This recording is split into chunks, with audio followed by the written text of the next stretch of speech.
Assalamualaikum warahmatullahi wabarakatuh. Salam dan bahagia Bapak dan Ibu Guru Penggerak.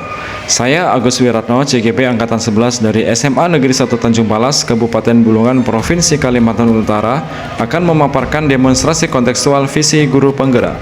Untuk merumuskan visi guru penggerak, kita dapat menggunakan pendekatan inquiry apresiatif.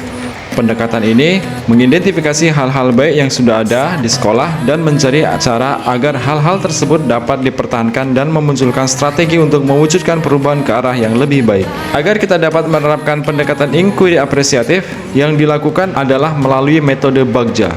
Bagja terdiri dari buat pertanyaan utama, ambil pelajaran, gali mimpi, jabarkan rencana, dan atur eksekusi. Buat pertanyaan utama berisi pertanyaan-pertanyaan untuk menentukan arah penelusuran. Ambil pelajaran, memandu bagaimana pengalaman positif dari individu, kelompok, atau komunitas lain yang akan dijadikan pembelajaran. Gali mimpi, berupa narasi keadaan ideal jika prakarsa perubahan telah terwujud. Jabarkan rencana, mengidentifikasi tindakan-tindakan yang akan dilakukan. Atur eksekusi, membantu transformasi terencana menjadi nyata.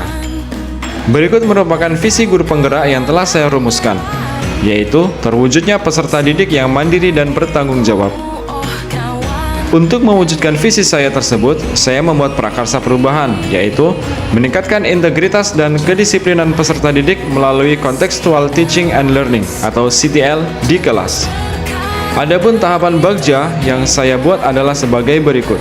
Yang pertama adalah buat pertanyaan utama. Dengan pertanyaannya adalah apa yang harus dilakukan untuk meningkatkan integritas dan kedisiplinan peserta didik melalui CTL di kelas, dan tindakannya antara lain berdiskusi dengan kepala sekolah dan rekan sejawat, mencari informasi dan best practice tentang cara meningkatkan integritas dan kedisiplinan peserta didik melalui pembelajaran di kelas, mencari tahu tentang karakter peserta didik berdasarkan asesmen diagnostik.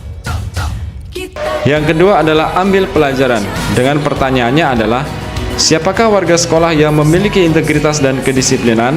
Aktivitas atau tindakan apa yang dilakukan untuk bisa menjadi berintegritas dan disiplin? Situasi apa saja yang selama ini mendukung usahanya mencapai integritas dan kedisiplinan? Kompetensi apa yang perlu dimiliki untuk menjadi pribadi yang berintegritas dan disiplin? Dan tindakannya antara lain, mencari profil guru atau tokoh yang memiliki integritas dan kedisiplinan.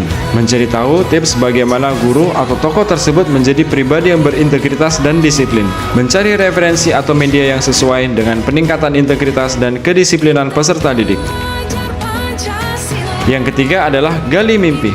Dengan pertanyaannya adalah, apakah CTL di kelas dapat meningkatkan integritas dan kedisiplinan peserta didik?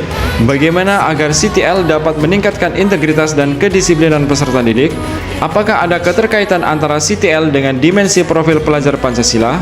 Dan tindakannya adalah membuat lembar observasi tentang integritas dan kedisiplinan peserta didik, berkolaborasi dengan rekan sejawat untuk menghadirkan contextual teaching and learning di dalam kelas, mencari referensi tentang dimensi profil pelajar Pancasila, dan berkolaborasi dengan tenaga ahli tentang keterkaitan tersebut. Yang keempat adalah jabarkan rencana. Dengan pertanyaannya adalah, langkah-langkah apa saja yang dilakukan? Apakah pendekatan yang digunakan dalam pembelajaran berbasis pada pendekatan kontekstual atau CTL? Bagaimana upaya dalam menjaga CTL agar terus dapat diterapkan dalam pembelajaran di kelas? Dan tindakannya adalah membuat modul ajar, LKPD, dan instrumen penilaian yang tepat. Menentukan topik permasalahan atau pembahasan yang kekinian atau terkait dengan kehidupan nyata peserta didik di dalam maupun di luar sekolah. Meminta rekan sejawat untuk memberikan feedback tentang jalannya pembelajaran di kelas. Yang kelima adalah atur eksekusi. Dengan pertanyaannya adalah, siapa yang bertanggung jawab memonitor penerapan CTL dalam pembelajaran agar berjalan dengan baik dan konsisten? Dan tindakannya adalah berkolaborasi dengan kepala sekolah dan rekan sejawat dalam menyusun kelompok kerja, deskripsi kerja, membuat tanda pengingat di ruang guru atau kelas untuk menerapkan CTL atau pendekatan kontekstual yang berpihak pada murid tentunya. Demikian rancangan tindakan prakarsa perubahan berdasarkan tahapan Bagja, dan semoga membawa perubahan ke arah yang lebih baik bagi peserta didik. Semoga video ini bermanfaat. Wassalamualaikum warahmatullahi wabarakatuh. Salam dan bahagia.